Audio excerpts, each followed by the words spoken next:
good evening. You're watching The Big Story with Haryanto Diman. I'm Olivia Quay, coming to you live from the Straits Times newsroom. Now, ahead on the show, we hear from a patient who's recovered from COVID-19. We also speak to our Malaysia Bureau Chief on the latest across the causeway. But first, the National Wages Council released its annual guidelines earlier today. Among its recommendations, employers should support local staff who want to take on a second job to supplement if they have been affected by measures due to the COVID-19 pandemic, like reduced working hours or temporary layoffs. Now, we're joined by the Straits Times Assistant Business Editor, Joanna Seow.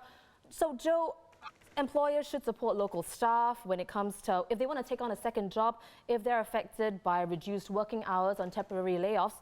So why do you think the council decided to make this an explicit recommendation? Well, thanks for having me, guys. So many of us have employment contracts which don't allow us to take on extra jobs, or say you have to share some of your additional income with the company. And PermSec for Manpower, Albert Khan, said during the press conference earlier that in normal times this makes sense because perhaps for safety reasons or to get employees to focus on their full-time job, you don't want them to tire themselves out outside. But if they're already going to be working fewer hours in their main job, and for less pay, then the council is saying that employers should allow or even help them to find a second job to supplement their income during this difficult time. Now, Joe, but how is it feasible though, considering that businesses across the board are suffering and they may not be hiring? Well, that's a good question. I think it's not completely across the board that businesses are suffering. Some industries like healthcare, cleaning, security, and even e-commerce and infocom technology may still be hiring. They could be open to taking on part-time staff instead of full-time staff during this time. Or there could also be temporary jobs because more staff are needed for COVID-19 operations, such as cleaning or health declaration assistants or food delivery workers, because a lot of people are ordering food delivery or grocery delivery. And there's actually a new scheme called SG United Jobs Initiative. So DPM Heng Swee Keat announced this last week in the supplementary budget speech. And it aims to create 10,000 new jobs in the next 1 year to help locals affected by the virus outbreak. The public sector is going to take the lead in hiring. And there's actually a virtual career fair, so it's online. It's at sgunitedjobs.gov.sg. Help them plug it. Joe, I understand the NWC also made recommendations on key considerations employers should make if they have to cut pay in order to save jobs. So what are these considerations? Okay, well, first of all, they said that management should take the lead in pay cuts. And companies should also try as far as possible to still pay the annual wage supplement, which is the 13-month bonus. And they also highlighted low-wage workers and called on companies to treat them better than the rest of the staff. So for workers earning up to 1,400 a month, if companies are going to implement wage cuts across the board, they should freeze the pay of the low-wage workers instead of cutting it. And if they're going to freeze the pay across the board, then they should try to give a built-in pay increase to the low-wage workers of up to $50. Right. And another thing, should I carry on? No, another thing, yes. Another thing is that monthly variable components can be adjusted if the employer cannot wait until the end of the year to adjust the annual variable parts of the pay. But the majority of employers actually don't have this monthly variable component system in place. So the council said they can consider treating any cut in basic wages of up to 10% or more for management as an MVC cut. But the key thing is that they should set clear guidelines to reverse these reductions to MVC or basic salary through future wage increases or adjustments when business recovers. Right. Now, Joe, how do you reckon, these guidelines will be received? Do you think people will welcome it? Okay, so the council is a tripartite body, so it's already taken into account the views of workers, employers, and the government in arriving at these recommendations. But yes, they seem quite fair to me, and I think most people would rather take a pay cut than lose their jobs, I believe. NTUC President Mary Liu also called on workers to be adaptable, to go for training and accept flexible work schedules on new job roles, and if necessary, accept lower pay if that will help the company to keep their job. And another interesting point raised at the press conference earlier was by Mr. Alexander Melchers from the Singaporean German Chamber of Industry and Commerce. So he was saying that while MNCs here in Singapore may receive directives from their global headquarters elsewhere, saying that there are going to be more retrenchments to cut costs and stay afloat, the management in Singapore can actually tell the HQ that the approach here is different. And because of this tripartite collaboration between the government, company, and unions, they can actually implement other cost-cutting measures and in doing so preserve the capacity and the workforce in Singapore.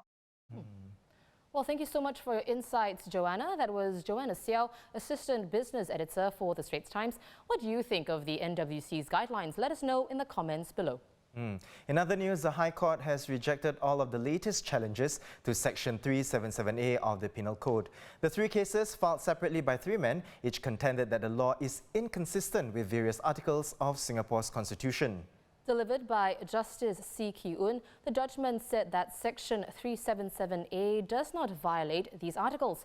He added that issues relating to how Section 377A is enforced are distinct from and should be addressed separately from issues relating to its constitutionality.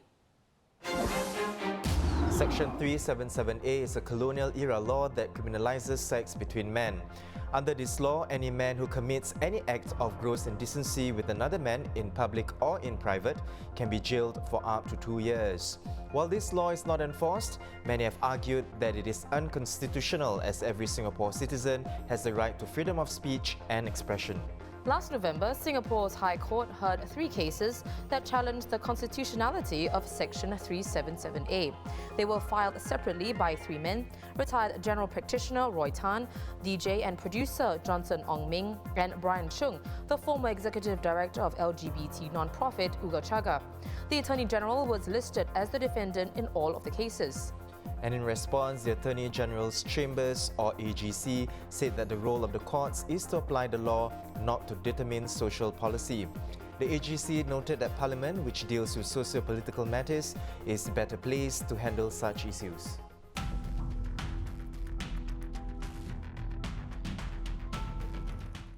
In COVID-19 updates around the globe, Phuket is on lockdown starting today with most transportation to the island banned. But boats, cars and trucks providing essential goods and services are exempted. The lockdown of the popular tourist destination is slated to last for at least a month. Meanwhile, the number of deaths in Italy fell for the second day in a row as the country prepares to extend the lockdown beyond April 3rd. Local media have reported that the extension could last for a further 2 weeks. Italy has over 97,600 cases with more than 10,700 deaths. China reported 31 new cases yesterday, including one locally transmitted infection, while Hubei province reported 0 new cases for the 6th consecutive day. The number of confirmed cases in China is now above 81,400, with around 3,300 deaths. In Malaysia, the Movement Control Order, or MCO, has left many too close for safety. Hundreds of thousands live in low-cost public housing, where some units, typically less than 60 square meters in size, have over a dozen people piled into them. Malaysia is in its 13th day of the order today, which will last until April 14th. The country has close to 2,500 confirmed cases and 35 deaths. Joining us now in the studio is Malaysia Bureau Chief Shannon Teoh. Hi Shannon. Shannon, if you could give us an update on how Malaysians are dealing with the MCO. How have the authorities enforced the order? Well, apparently not dealing very well given the number of arrests that we have. We just got updated that on Sunday we had over 800 arrests. That's more than the number of infections that we're getting. So there are more people in jail than in the hospitals at this point. But how are Malaysians dealing with it? Now, the government has said that compliance is about 95% or so. So most Malaysians are staying at home. They are following the instructions. But there are still some people who just can't seem to abide by the regulations of the MCO. You hear stories of a house party in Johor with 30 people in it. People still going out to the fields to play football. People jogging around in their neighborhoods. Now, many were given warnings, they refused to heed them. And so, well, the police have had to arrest people. And, talking about the MCO as well, Shannon, if you could also share with us, in your article, you talked about the situation in the cramped, low-cost public housing units. How is the situation? How bad is the situation are we talking about? Is the Malaysia government doing anything to help them? Well, just to be clear, all the welfare programs that are normally in place across the year are still there. So they're still getting whatever aid that they're getting. This, I'm talking about those who are living in poverty. Right now, we're seeing an image of foreign workers as well. Now, they're probably the hardest hit. A lot of them stay in shop lots. Think of them as being about the size of a two-room HDB flat. But we're talking about maybe 9, even more than that in those flats. So they're very cramped together. And what they fear is that if one of them catches it somehow, if they're out buying groceries or any other way of doing it, everyone's going to get it because it's so densely packed in. And you get the same situation in the low-cost government housing as well. Now, you get up to 20 floors, 20 units a floor. They're about the size of maybe 3-bedroom HDB flats. And you get anything from 2 to 14 people in them. So it's a density problem. Now, the government has pushed back and deferred rental for the government low-cost housing, not the private low-cost for foreign workers or anything. But it doesn't take care of the health question. Now, we don't know how many people going in and out of these low-cost flats might actually have a fever. There's no screening before they enter the building. Whereas if you were talking about private housing with condominiums and stuff like that, there is at least some level of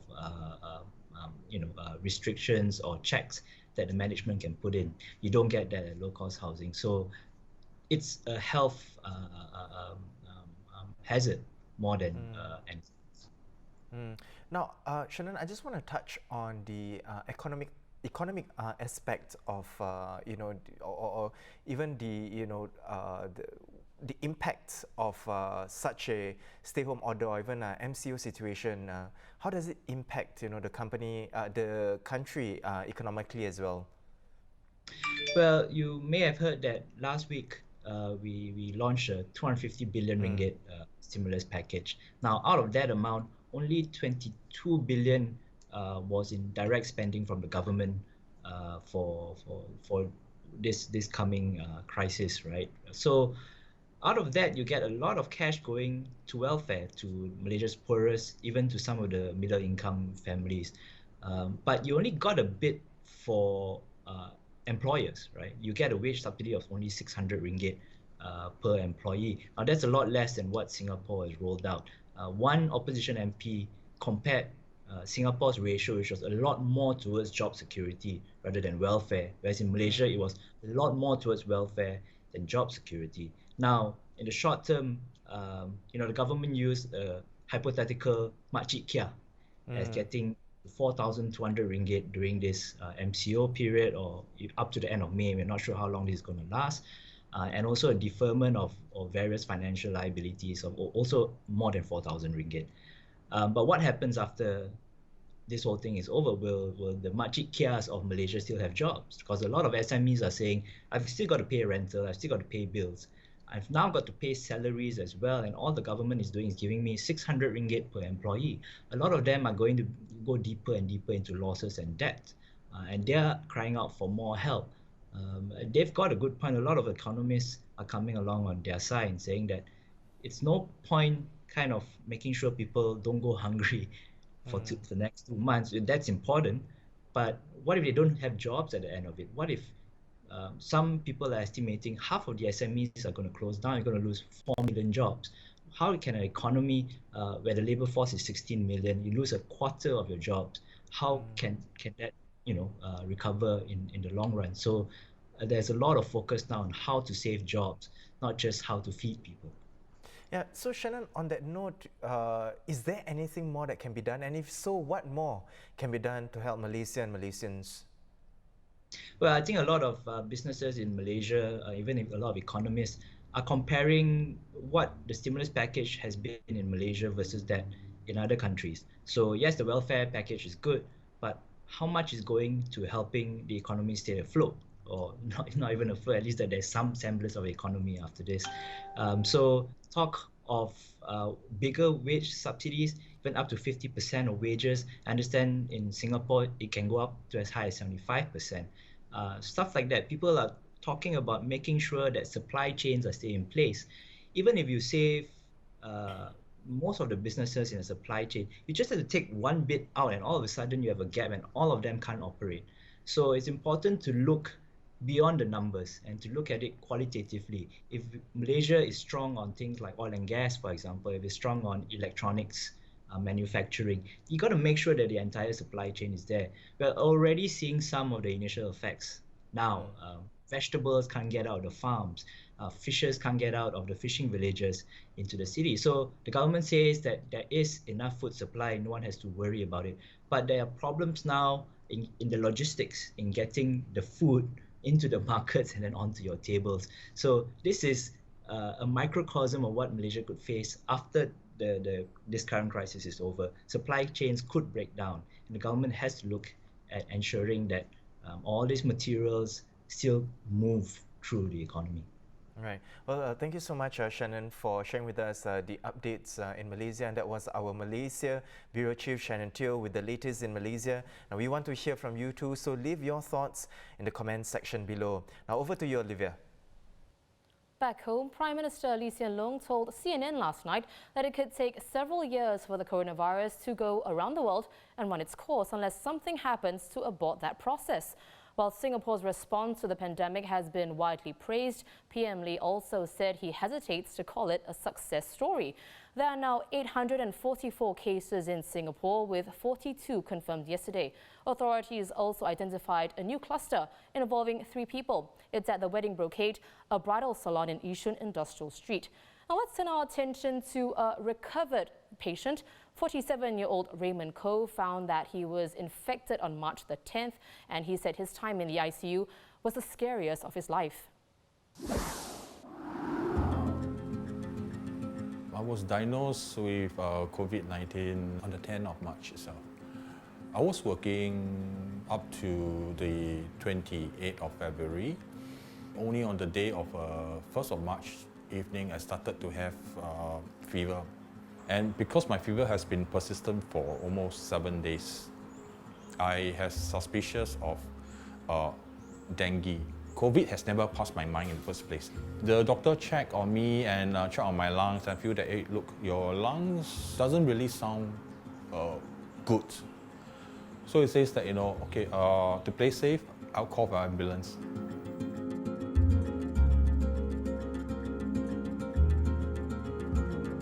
The call came in and says that you're tested positive. At the moment of time when I hold the phone and say you're tested positive, it's all right. I was like, what? Can you repeat again? And doctor says, yes, you are tested positive on the COVID-19 itself. At the point of time, I have no, I can't think properly on that. So my first thing was like, what happened to my family? If I'm tested positive, it's all right. Okay, it's impacting a lot of people, my colleagues, my family especially. I'm taking a train, I commute to, and in places that I go. What's going to happen?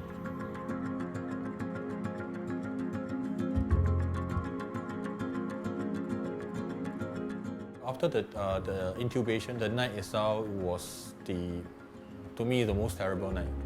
It's practically, pain and restless, and you do not know what to do.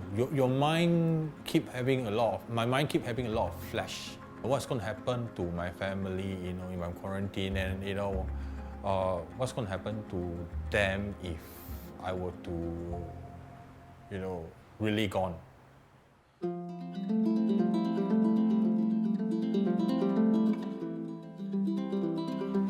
After almost 6 days that I see my son and my wife, it's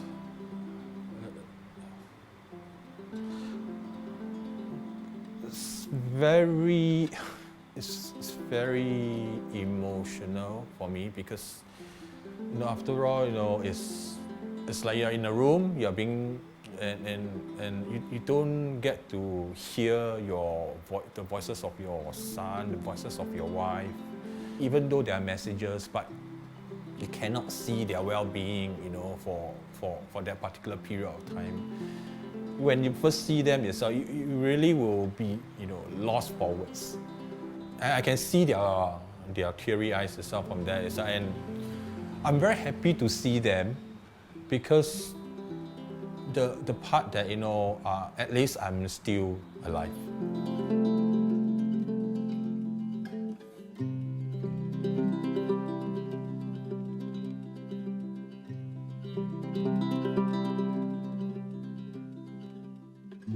after that ordeal itself, right, the first thing I actually wanted to do is that, I really want to continue to start to do running. You need to strengthen your body, the immune system itself. The other thing, of course, which is the more important ones, is that, I want to spend more time, with my family. Whether or not it's a COVID, whether or not it's any other major illnesses, the important thing is people to stand by the family itself.